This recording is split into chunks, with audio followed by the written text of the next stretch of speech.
Salut mec! Cette vidéo va sûrement m'apporter des ennemis et elle ne plaira probablement pas à tout le monde. Mais il est temps qu'on mette les choses au clair sur une des plus grosses blagues en musculation. On voit partout les athlètes utiliser des techniques d'intensification, que ce soit les pros olympiens, les youtubeurs ou encore les pratiquants de musculation classiques. Tout d'abord, qu'est-ce qu'une technique d'intensification? C'est une méthode d'entraînement qu'on applique sur un ou plusieurs exercices qui permettrait de favoriser la prise de muscles, de débloquer lors d'une stagnation ou encore d'améliorer la prise de force. Tu as par exemple les répétitions forcées. En gros, tu aides à monter la barre sur les dernières reps, le pyramidal. Ici, tu commences avec un nombre de reps important et une charge légère pour ensuite diminuer le nombre de reps et augmenter la charge. Les dégressives, les supersets, les répétitions partielles, les répétitions trichées et ainsi de suite. Je ne te les détaillerai pas toutes puisque ça n'en vaut pas la peine. La majorité d'entre elles ont été créées par Joe Hader, l'un des plus grands noms du bodybuilding américain et créateur de nombreux magazines de musculation pour les doper. Sur les sites qui en parlent, les méthodes d'intensification vendent du rêve, car effectivement dans la pratique ça peut être amusant. Certaines d'entre elles apportent une bonne congestion, ça change un peu du format classique d'entraînement,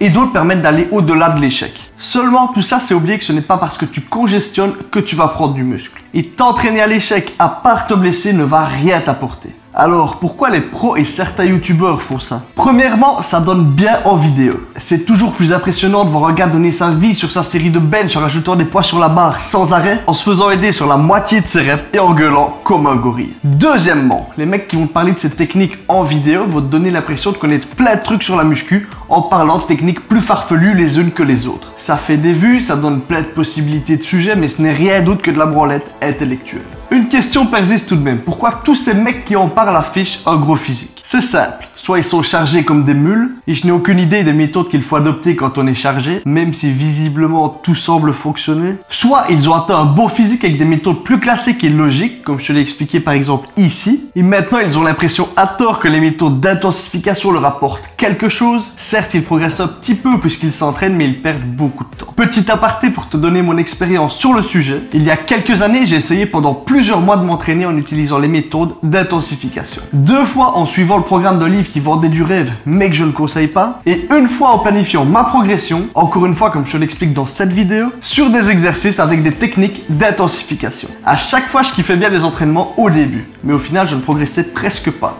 Et à la fin, je trouvais juste ça chiant. Pour ceux qui pensent que les techniques d'intensification permettraient tout de même de gagner en force, je rappelle que les powerlifters, les strongman ou encore les haltérophiles planifient toujours leurs entraînements avec des méthodes d'entraînement classiques. Et si un jour il faut une méthode d'intensification, c'est pour le fun. Seul petit intérêt qui peut être donné à ces méthodes, c'est lorsqu'elles sont utilisées sur un exercice d'isolation, uniquement d'isolation, et sur un point faible. Car dans ce cas-là, la première chose qu'on doit chercher, c'est un meilleur recrutement du muscle et la congestion. Je détaille d'ailleurs ici leur utilisation dans le cas d'un point faible au pec et au haut de pec. En quelques mots. Faire de l'intensification sur un exercice de base, c'est une grosse perte de temps et de muscles. C'est amusant, ça peut être agréable de temps en temps, mais ça s'arrête à ça. Le meilleur moyen de progresser durablement, c'est de planifier tes entraînements pour progresser sur tes charges de travail sur des séries comprises entre 7 et 12 reps environ. Ça, c'est la base et c'est ce que tu dois faire sur la majorité de tes exercices polyarticulaires. Pour prendre un exemple bête et idiot mais qui te fera comprendre l'idée, si tu passes de 10 x 50 kg développé couché à 10 x 100 kg, sur plusieurs années évidemment, tu peux être certain que tu auras pris des pecs, des épaules et des triceps. Et c'est pas en t'amusant à freiner la négative en faisant des supersets, des triceps, des répétitions partielles que ça changera quelque chose. J'espère que mon petit coup de gueule sera bien passé. Quoi qu'il en soit, si tu suis mes conseils, tu vas gagner beaucoup de temps. N'hésite pas à mettre un pouce bleu si tu as apprécié la vidéo, à t'abonner si tu veux continuer à progresser. D'ailleurs, tu peux également t'abonner à mon compte Instagram que j'affiche ici. Et je te dis donc à samedi prochain 17 h et à la prochaine.